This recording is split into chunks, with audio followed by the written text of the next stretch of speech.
Sam is in Westminster, and I think coming at it from that side of the conversation rather than the one that I started on. Sam, what made you pick up the phone?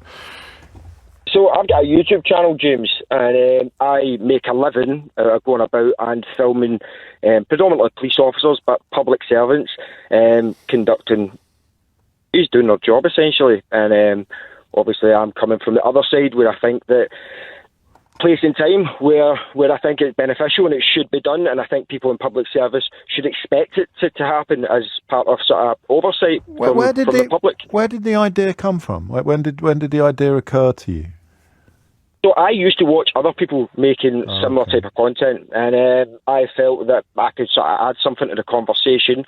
I've also got a background in journalism myself, and yeah, I decided to give it a go, and my social media sort of stuff sort of picked up a lot of steam really quickly, and it sort of But went don't you need man bite dog moments for it to work? I mean, are you hoping for a gotcha? Because it's interesting that you mentioned a background in journalism, because reading some of the messages that have just come in, I did find myself wondering whether I was sounding a bit legacy media. And why do you have less right to march around the place with a camera than somebody who is working for a more traditional media organisation marching around the place with a camera? And of course, also the traditional media organisations put up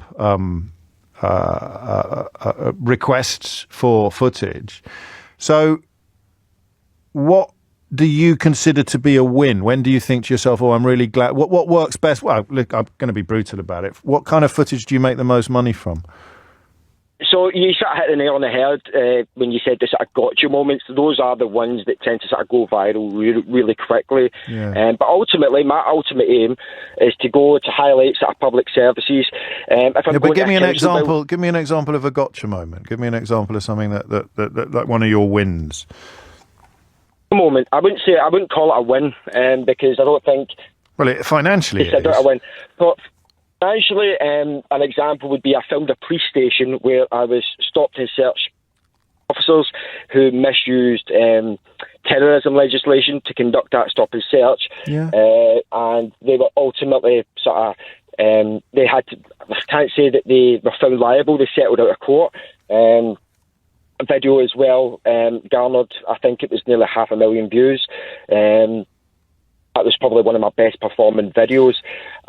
So you're right, those sort of moments are the sort of moments that people tend to sort of gravitate towards. And you provoked that exchange. You went along. Well, no, but you went there hoping that something like that would happen.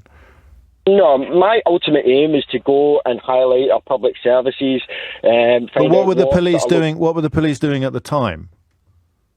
Officer in question was heading in to begin a shift while I was filming a police station. Yeah. She's seen me. So you'll know that I'm in an area I don't know a lot about. Do you call yourself an auditor, Sam? Yeah. Right. So as a police officer trying to go to work, tell me about that interaction. How did you prevent him from going into work? Prevent the officer from going into work at all. So he did go into work then? So you're filming outside a police station and he comes up and says, what are you up to? Essentially, yeah. That's what you're hoping for? Necessarily, no. As I say, my ultimate aim is you must be hoping. I just want to get a better understanding of it, because if I went to a police station and started filming and I made my money from putting exchanges up on the internet of police officers doing things, I'd be gutted if no one came up to me and asked me what I was playing at. Not necessarily, because I still publish videos where stuff like that doesn't happen. So just uninterrupted footage of a police station. So I mean, you can't get much. There can't be much. I could be highlighting several things. If you want to let me answer, I'll answer your questions, James. But I don't just do police stations. I'll go to council buildings. I'll highlight local services that are in the area that might relate to people that watch my content. I get messages from people that say, oh, because of your video, it's sort of signposted me towards a specific service. So it's not just about sort of getting the initial interaction. And as you sort of highlighted earlier, the media landscape's completely changed. Legacy media, unfortunately, is becoming less and less relevant, and people are turning to alternative sources for not just news, but other forms of information. And the stuff that I publish is a form of that. But you are, in a way, wasting police time. Because I don't go about approaching police officers. No, but you stand outside police stations hoping that they approach you. Necessarily, it's the. Well, the I don't want to have a row. I mean, I struggle to understand what you're doing there if you're not hoping that they're going to come up to you and say, "What are you doing here?" I mean, I would if you were outside my house, and if you were outside my office, someone might come. It wouldn't be me, but someone might come up to you and say, "What are you doing?" And that police officer could have been going to start his shift. He could have been doing something really important. I appreciate what you're saying, but ultimately, in public servants are accountable to the public. I understand that. There should be a reasonable expectation. No, but it's the moment. I just want to some form of scrutiny. I agree with all of that. If you thought they were doing something wrong, then it would be really important to expose them to scrutiny. But they're not doing anything wrong. You're there hoping that they do. By your rationale, we can't then go and see how our tax money is being spent unless a police officer is somehow doing something wrong. No, I'm not. I'm not getting it, and it might be my fault. But you're standing outside a police station filming it, and if you then go home and no one has come up to you and said, "Why are you doing this?" You've wasted your day. Certainly no. Well, you keep saying not necessarily, but I asked you what your biggest success was, and it was the time you were standing outside a police station filming it, and a police officer came up to you. And I accept that those gotcha moments are very but they're your livelihood. They perform very well. And that not police officer. No, you keep saying you've got to stop saying not necessarily. You keep interrupting me. I don't.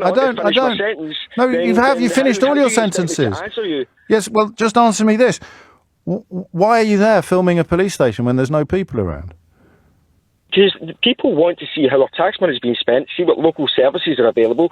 The other thing I like to point out, police station by police station, borough by borough, parts of the country, it differs in terms of what sort of policing priorities they have. So that's something I like to bring to the attention for the public to see what different sort of locations, what their different policing priorities. And I maintain it's not just police stations I cover everything from councils to foreign embassies to a whole multitude of different sort of services that people like to watch and sort of see what is going on. To see whether or not anyone comes along and interrupts you. It sounds like a very odd. So if everyone ignored you wouldn't make any money at all. Because there's countless videos that I've put up that perform reasonably well. We've all got videos that perform reasonably well. It doesn't necessarily mean that it's something we should be proud of. It sounds to me like you're trying to provoke a reaction from police officers in the hope of monetizing it when you put it up online. But I guess not necessarily, eh?